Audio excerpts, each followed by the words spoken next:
One thing I wanted to mention too, in Christmas time, there's a lot of people travel and you may be out of pocket and away from where you get Wi-Fi or whatever. And remember that there are a number of different ways you can get the Revised English Version and the commentary to be native on your laptop or your tablet or whatever, so that if you're traveling in a place where there's no Wi-Fi, then you can still read the REV, you can still read the commentary if you like. So those things are available. Just be aware of that. Okay, so what I want to teach on tonight is finding Jesus in the Old Testament.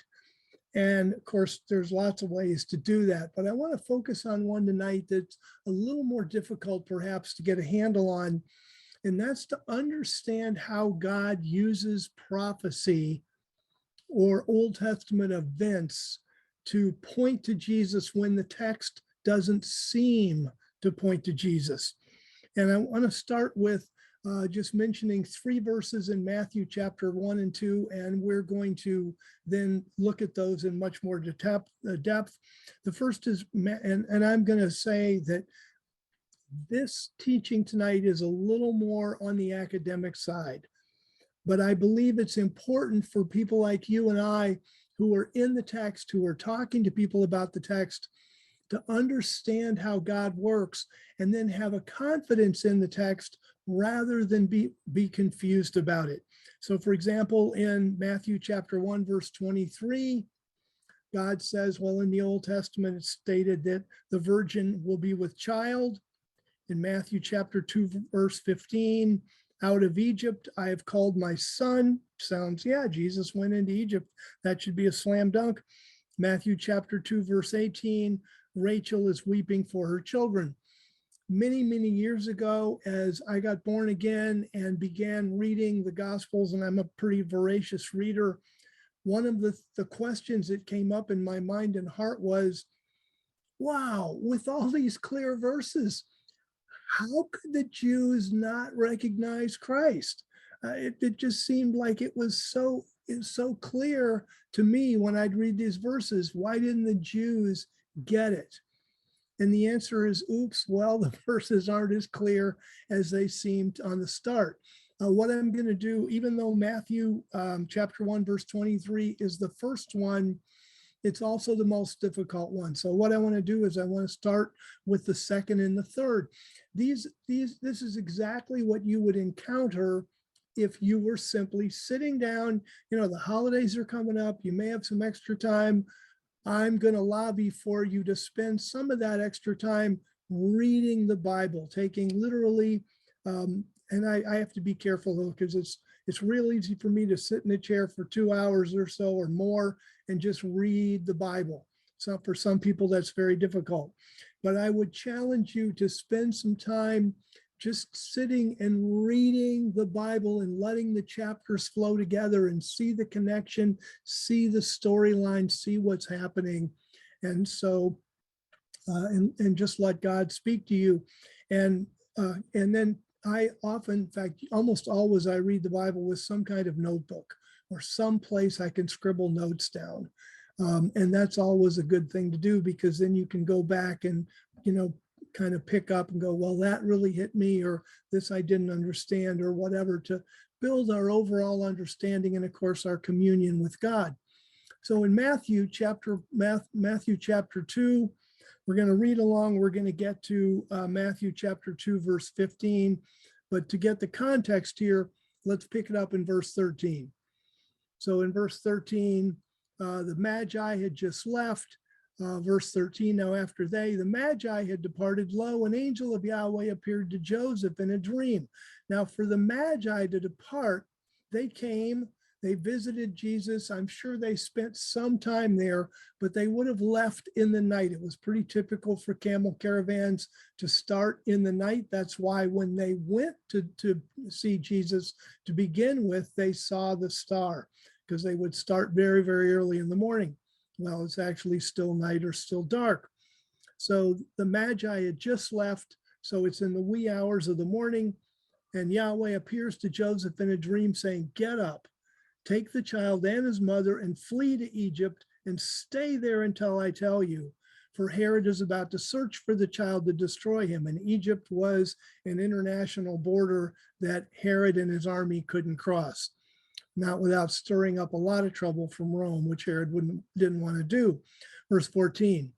So then he, Joseph, got up and took the young child and his mother during the night and departed for Egypt. And I love Joseph's obedience there. He doesn't dawdle around. He doesn't spend the rest of the night packing. He gets up, he grabs some stuff, he goes to Egypt. Verse 15, he stayed there until the death of Herod, with the result that what was spoken by the Lord through the prophet was fulfilled, saying, out of Egypt I called my son.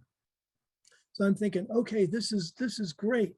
There's a prophecy of Jesus Christ in the Old Testament that he's going to go down to Egypt and then he's going to come back out of Egypt. And where is that great prophecy? And of course, you can go to study Bibles or the REV or whatever, and it's Hosea 11:1.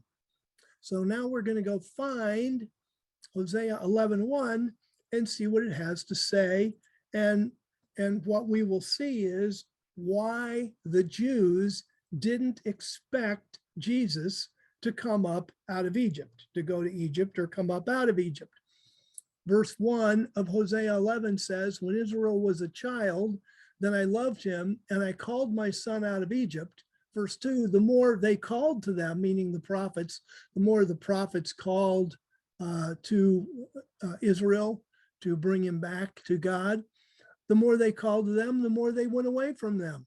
They sacrificed to the Baals and burned incense to idols. Yet I taught Ephraim to walk. I took them by their arms, but they didn't know that I healed them. And then God goes on in his relationship. And actually, then you're like, well, this doesn't sound like it's about Jesus. It sounds like it's about Israel. And it is about Israel. And so we back up. Let's just see then how Hosea 11:1 fits into the flow of what's going on in the text. So we go back to Hosea chapter 10. And Hosea chapter 10 is about how God blessed Israel and Israel in return basically shunned God. And so verse 11 of Hosea 10, Ephraim is a trained heifer. Ephraim is standing in for Israel. Excuse me. Ephraim is one of the words. Ephraim was the most prominent, powerful tribe in Israel, so it was often put for Israel. I put the yoke on her neck. Verse 12, sow to yourself in righteousness, reap according to kindness. But then verse 13, you've plowed wickedness, you've reaped iniquity. You've eaten the fruit of lies, for you trusted in your way.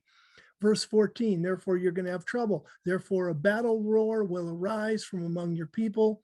All your fortresses will be destroyed, which happened, by the way, with the Assyrian attack on Israel in the early 700s. Your fortresses will be destroyed. And then this terrible crime at the end, the mother was dashed in pieces with her children. That was a horrendous war crime. They would kill the pregnant women. And verse 15, thus it will be done to you, Bethel, because of your great wickedness. At daybreak, the king will be destroyed, and daybreak is usually when armies started to fight. So what's chapter 10 about? Chapter 10 is God's blessing Israel. Israel's rebelling against God, and now you're going to be destroyed because of your great wickedness. The king of Israel will be destroyed. And then remember, there's no chapter break in the original text, so we simply morph over to chapter 11, where God remembers Israel and how it got started. When Israel was a child, then I loved him and called my son out of Egypt. So now we go back to Matthew, and we're like, wait a minute. Joseph grabbed Mary and Jesus and took them down to Egypt, and they were there until Herod died, and then they came out. And how are these two things related? And they're related in the grand scheme of the way God uses prophetic events or historic events to picture what will happen in the life of Christ. And this becomes very important then, because if you think about the size of the Old Testament, Some people grab the Old Testament and say, wow, this is really a big book. But then you look at my background, of course, just a very small portion of my library, and look at all the really big books that, even in the Gospels, it says if everything that Jesus did was written down, the world couldn't contain the books. And that's the same thing for Israel. If everything God did in and with Israel was written down, nobody'd ever be able to read the Bible. You'd never finish it in your whole lifetime. So the events that are picked and portrayed in the Old Testament are done so with the specific purpose of pointing toward how God works, how God's justice works, how God's plan unfolds, how God is going to bring the Messiah. And that's what's going on here. When Israel was a child, then I loved him and I called my son out of Egypt. God called his son Israel out of Egypt. And then that's going to apply to Jesus Christ. And notice if you go back and read Matthew and the way it's worded, it says, what was spoken by the Lord through the prophet was fulfilled, saying, out of Egypt I called my son, meaning that there's a completeness in what God did for Jesus Christ that is portrayed in what God did for Israel, his people, who would bring forth Jesus Christ. And when we understand that that's the way God uses the Old Testament, a couple different things happen or should happen. One is we're not confused by why Hosea chapter 11, verse 1 is quoted here. We understand that Israel in the Old Testament in many ways pictured Jesus Christ in the New Testament and magnified what would happen to him. Also, that somebody says, well, you can't believe the Bible. Look at this. It says this is about Jesus and Hosea, but it's not about Jesus. They miss the whole point. They're not the author of the Bible, and they're not the creator of the heavens and the earth.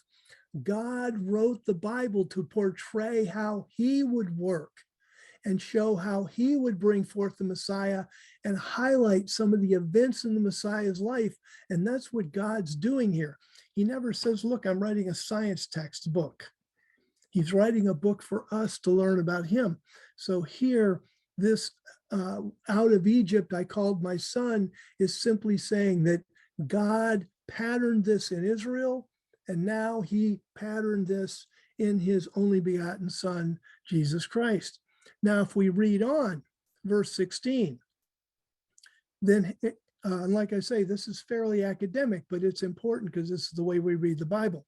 Verse 16, then Herod, when he saw that he'd been made a fool of by the Magi, became greatly enraged, and having sent orders, he killed all the male children that were in Bethlehem and all its surrounding region, from 2 years old and under, according to the timing that he'd found out from the Magi. Because the Magi told him the timing of the star, it took them a while to organize things and get over. The journey itself would have been between 3 and 6 months. So the Magi leave, Herod kills these babies, verse 17. Then what was spoken through Jeremiah the prophet was fulfilled. A sound was heard in Ramah, sobbing and great mourning. Rachel crying for her children, and she would not be comforted because they are no more. Now, obviously, right away when we read this, immediately we should know it's a poetic statement and it's a figurative statement. How do we know that? Sobbing in great mourning, Rachel crying for her children. Well, who's Rachel? Well, she's the wife of Jacob. So she's crying for her children. Rachel's been dead for what, something like 1,600 years? So it's obviously communicating a truth here that isn't literal, but it's meant to communicate a message. So it says, a sound was heard in Ramah, sobbing in great mourning, Rachel crying for her children, and she would not be comforted because they are no more. And we look and we say, well, gosh, where did that come from? That the death of these children, Herod killing these children, was portrayed in the Old Testament. Where did that come from? Of course, the quotation comes from Jeremiah 31:15. So let's go back to Jeremiah.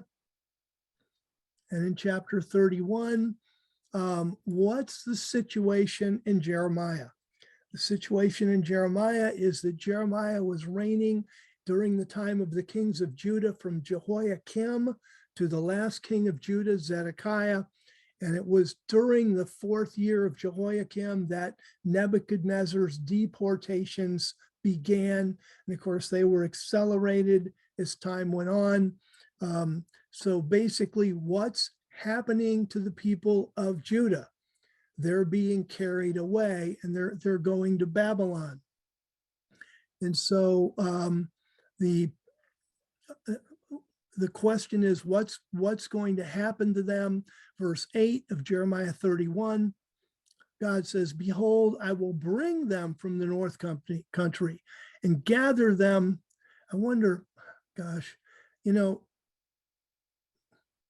I'm just going to back up and I'm going to read this chapter because there's details in here that I think are important. Because here's Jeremiah during the time of the Babylonian captivity. And yet Israel, over 100 years earlier, was carried captive and scattered by Assyria into the same, into Assyria. A little bit to the east and south is Babylon. So during Jeremiah's time, what do you have? You have Israel that's been scattered to the north into the territories of Assyria. You have Judah that's been captured and scattered to the north, but more to the area of Babylon. And so now there's a question, are these countries, is God's people ever going to come back? What's going to happen to them? They are gone. They're simply gone. They've been carried off by the enemy. Verse 1 at that time says, Yahweh, I will be the God of all the families of Israel, and they will be my people. And here he mentions Israel. And then verse 2, again about Israel. Verse 3, God's love. Yes, I've loved you with an everlasting love. Verse 4, again, I will build you and you will be rebuilt, O virgin Israel. So here's a prophecy that Israel is going to be rebuilt. Verse 5, again, you will plant vineyards on the mountains of Samaria. Wait a minute, Samaria, that's the capital of Israel. It's not the capital of Judah. Jeremiah is writing who's being carried away? The Judeans. What's he writing about? He's writing about how God's going to bring his people back. Where? From the north country. Who's in the north country? Israel, carried away by Assyria. Judah, carried away by Babylon. They're both carried to the north country. Here in verse 5, it's the mountains of Samaria. So here he's singling out the Israelites. Verse 6, for there will be a day that the watchman on the hills of Ephraim, again, this is talking about Ephraim, the Assyrian captivity. Arise, let us go up to Zion, to Yahweh our God. Why? Because the Zechariah and other prophecies, the last 9 chapters of Ezekiel, the Messiah is going to build a temple in Zion. All of Israel is going to go there to worship. Then verse 7, for this is what Yahweh says, sing with gladness for Jacob. Who's Jacob? Judah. See, and if we're not paying attention to the vocabulary here, we completely miss that what God is doing is he's interweaving Judah and Israel and promising both nations that they are going to be able to come back from the north country and be reestablished in their homeland. Verse 8, behold, I will bring them from the north country, gather them from the uttermost parts of the earth, which of course had happened over time, because once you're captive, say, to in an Assyrian city, then an Assyrian sells you to a Greek trader who sells you to somebody else, and the next thing Israel and Judah are scattered around the earth, and God isn't at all put off by that, and just says, I know you are, and I'm going to gather you from the uttermost parts of the earth, along with the blind and the lame, the women with child, she who's in labor with child, a large throng. They will return here together. All the saved people of Israel and Judah will return. Of course, that'll happen when Christ comes back and establishes his kingdom. Verse 9, they will come with weeping, and they will pray as I lead them. And this is weeping for joy. And I will cause them to walk by the rivers of waters on a straight road. Verse 10, Hear the word of Yahweh, you nations, and declare it in the islands afar off, and say, he who scattered Israel will gather him and keep him as a shepherd does his flock. And this is a promise again for the millennial kingdom. And that was he who scattered Israel. Then verse 11, for Yahweh will ransom Jacob and redeem him from the hand who was stronger than he. So again, the two verses juxtaposed, we have Israel and Judah both coming back. Verse 12, they will come and shout for joy on the heights of Zion. That is where Christ will reign as king. Verse 13, the virgin will rejoice in the dance, the young men and the old together. I'm going to turn their mourning into joy. Verse 14, I will fill the soul of the priests with fatness, because there'll be so much produce and lambs and sheep and everything else that the priests are going to have plenty to eat. And my people will be satisfied. Verse 15, however, that's a promise for the future. What's the situation now? This is what Yahweh says. A voice is heard in Ramah, lamentation and bitter weeping, Rachel weeping for her children. She refuses to be comforted for her children because they are no more. That's right, they aren't. At the time that Jeremiah was writing, the Judeans were carried to Babylon. The Israelites were carried to Assyria. The people of Israel and the people of Judah were no more. Why is it so important that he brings up Rachel here? And this is a beautiful interweaving of the history of Israel in the time of Jeremiah, because who's Rachel? She's the mother of Joseph and Benjamin. Those were her two children. Jacob had 12 sons, 2 of whom were by Rachel. And she gave birth to Joseph and she gave birth to Benjamin. What happened to them? Joseph had 2 sons, Ephraim and Manasseh. They both became tribes in Israel, and Ephraim became the dominant tribe in the nation of Israel. What happened to Benjamin? He joined in Judah and became part of the nation of Judah. So here's Rachel. She's got 2 sons. One of them has become a dominant ruler in Israel. One of them has become a significant part of the Old Testament nation of Judah. In fact, the temple is not in the tribe of Judah, the tribal area of Judah. The temple was in the tribal area of Benjamin. So you have Rachel, and she's like, I've got my 2 sons. Yay. Oops. Israel. Joseph, Ephraim, Manasseh, they're carried away to Assyria. Benjamin, he's carried away to Babylon. My children are no more. And so Rachel is crying, and so she's crying. Let's see, where did it get off to? Verse 15. And so verse 16, this is what Yahweh says: refrain your voice from weeping and your eyes from tears, for your work will be rewarded, says Yahweh, and they will come again from the land of the enemy. They, Israel, they, Judah, they're going to be regathered. A voice is heard in Ramah, lamentation and bitter weeping, but God says, don't weep anymore, refrain from tears. I'm going to regather God's people.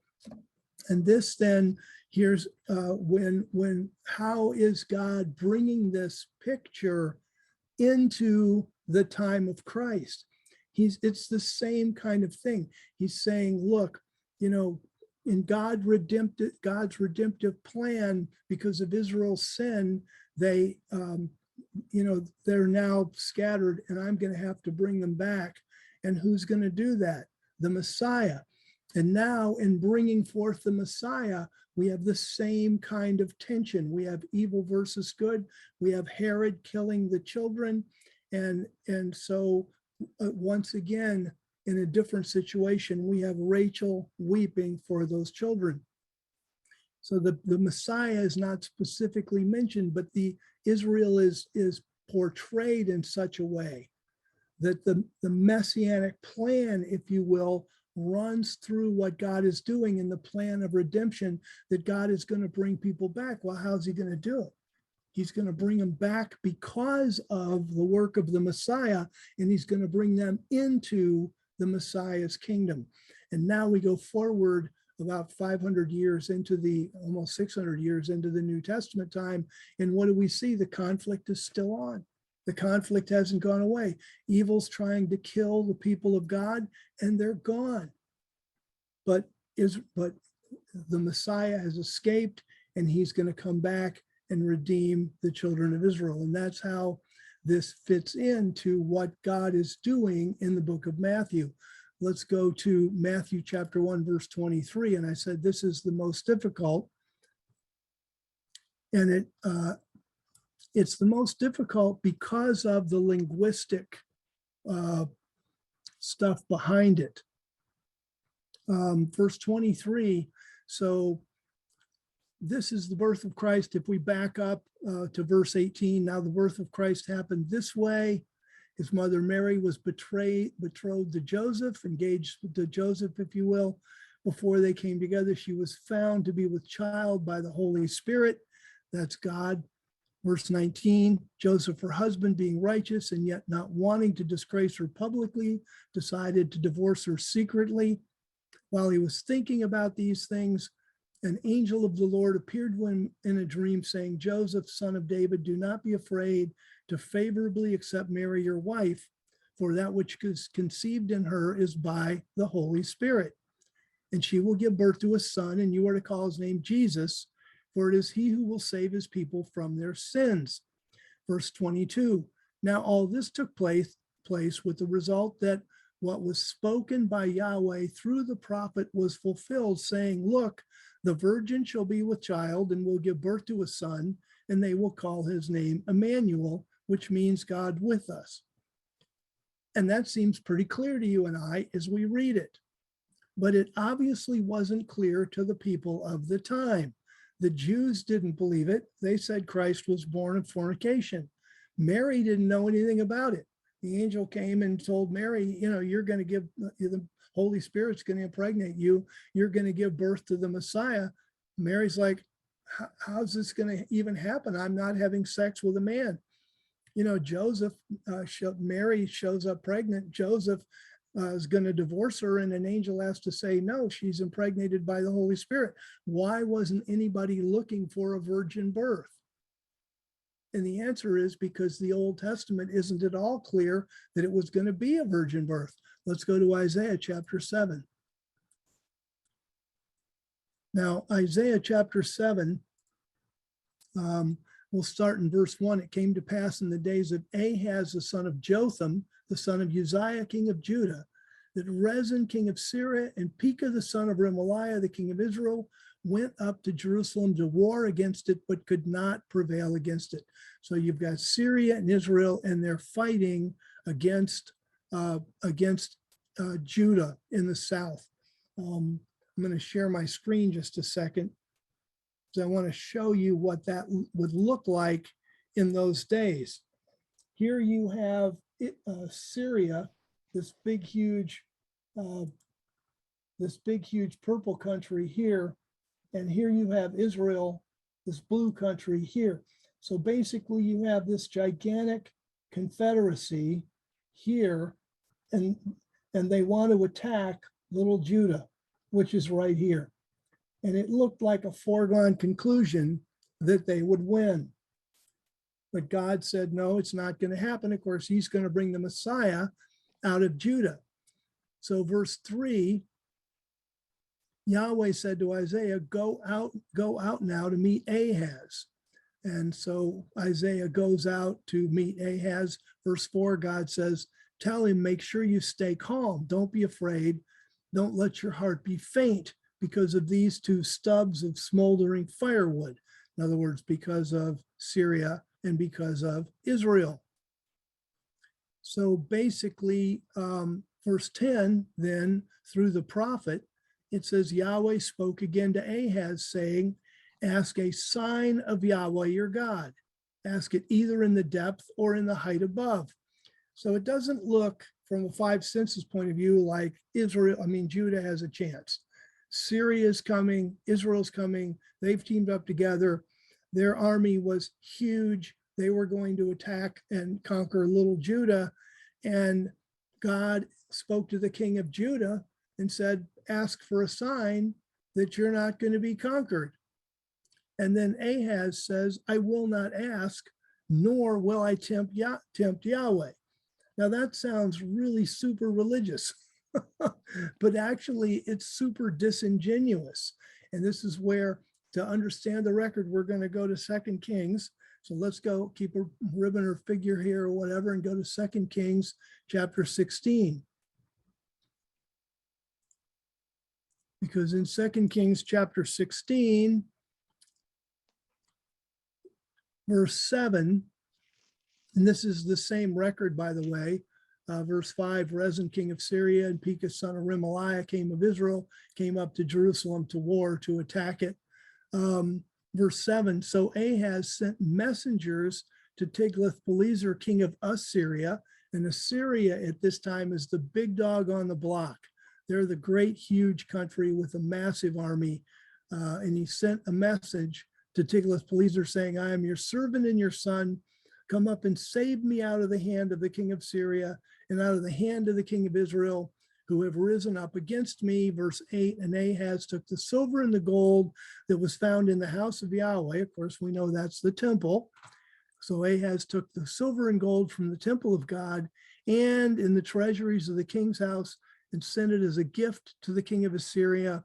Verse 9, the king of Assyria listened to him, and the king of Assyria went up against Damascus and captured it and carried its people captive to Kir and killed Rezin the king. And then we know from history that he then marched south and destroyed Israel as well. So what had happened? Ahaz, let's go back to Isaiah.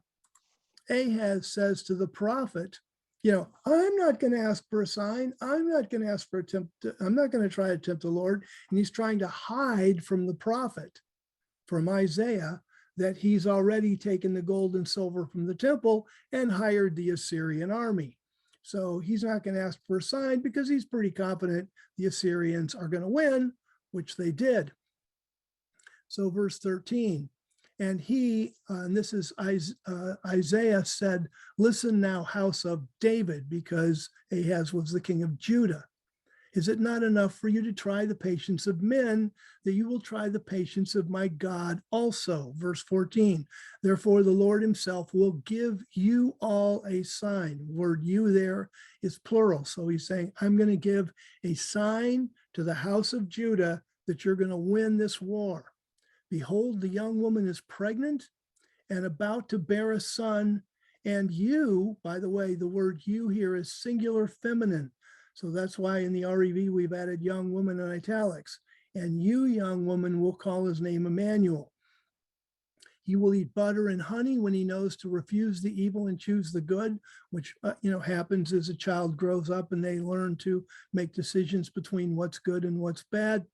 Verse 16, for before the child knows to refuse the evil and choose the good, meaning while the child is still a baby, the land whose two kings you abhor will be forsaken. Verse 17, Yahweh will bring on you, on your people, and on your father's house days that have not come from the day that Ephraim separated from Judah, the king of Assyria. So part of the unintended consequence of hiring the Assyrians was, they destroyed Syria, conquered Syria. They conquered Israel and carried away the 10 tribes of Israel, but then they kept coming south and they destroyed many, many cities in Judah and carried away a lot of people. So now if you're reading this and thinking, well, what's going on here? Ahaz is under attack. He asks for a sign. He won't ask for a sign. Isaiah says the Lord's going to give you a sign. And again, why would Yahweh give Ahaz a sign if he says, I don't want one? And this is where we've got to take a step back and we've got to look at redemption history. God now is unfolding his plan in what he's going to do. God sees this time period and he sees down the road for centuries. And so God understands what's going to happen in this situation and how this woman, this young woman here in Isaiah, who's giving birth, is going to become a type of Mary, who's going to give birth.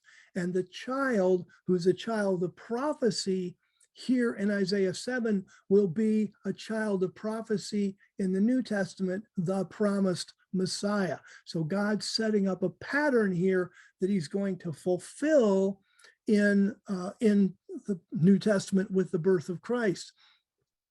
And I want to go a step further here with verse 14. Therefore, the Lord himself will give all of you, all you Judeans, a sign. And that's true too, that the birth of the Messiah wasn't just to the king of Judah or King Herod. It was to all believers, all of the righteous people of God. And then the translation, behold, the young woman is pregnant. Now the translation, young woman, the first popular Bible to translate the Hebrew word alma as young woman is the Revised Standard Version. The Hebrew has a word that's more generally used for just a young woman and a word that's more generally used for a virgin. The Hebrew word for the young woman is alma. The Hebrew word for a virgin is betula. Here, the word is alma, not betula. That a young woman is pregnant. That made perfect sense and about to bear a son. The Revised Standard Version of 1952 was the first accepted version to translate Isaiah 7:14 as young woman instead of virgin.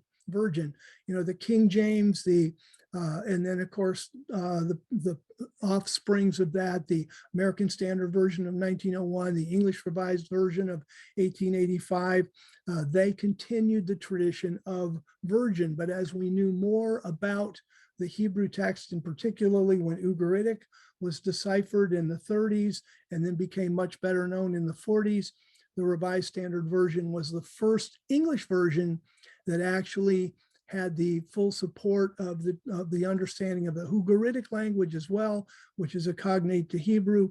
And so at that point, our scholars knew enough that Alma meant young woman, and they translated it young woman. Well, what happened? Well, what happened was the Christian population as a whole, ministers and whatever, called the Revised Standard Version the Reversed Standard Perversion, and it was blackballed, and it didn't. It sold in academic environments like colleges, but it didn't sell for the most part to the general public, which is why in some of the versions today, the modern versions where the scholars should know better, they also know that if they don't translate this as virgin, then they're going to probably have a backlash of conservative Christianity. But it is here a prophecy of a young woman, and she's about to bear a son, and she was assigned to the house of Judah. Now we fast forward about 700 years, a little more than 700 years, and we go to Matthew chapter 1, back to verse 23. And by the time Matthew wrote, and Matthew's writing either in the 50s or the 60s, we're not really sure. There are people who believe he was writing as late as the 70s, but I don't think that's true. If Christ was crucified in 28, then basically Matthew is writing 25 to 35 years after Christ had been crucified, many years after he'd been born.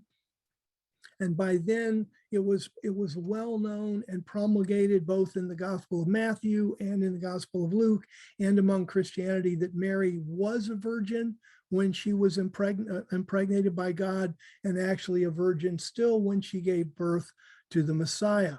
So now we go to verse 22. All this took place with the result that what was spoken by Yahweh through the prophet was fulfilled. Fulfilled in what way?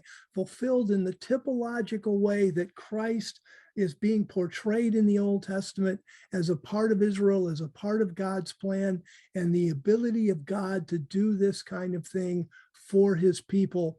And so that's how you then bring this forward. Look, the virgin will be with child.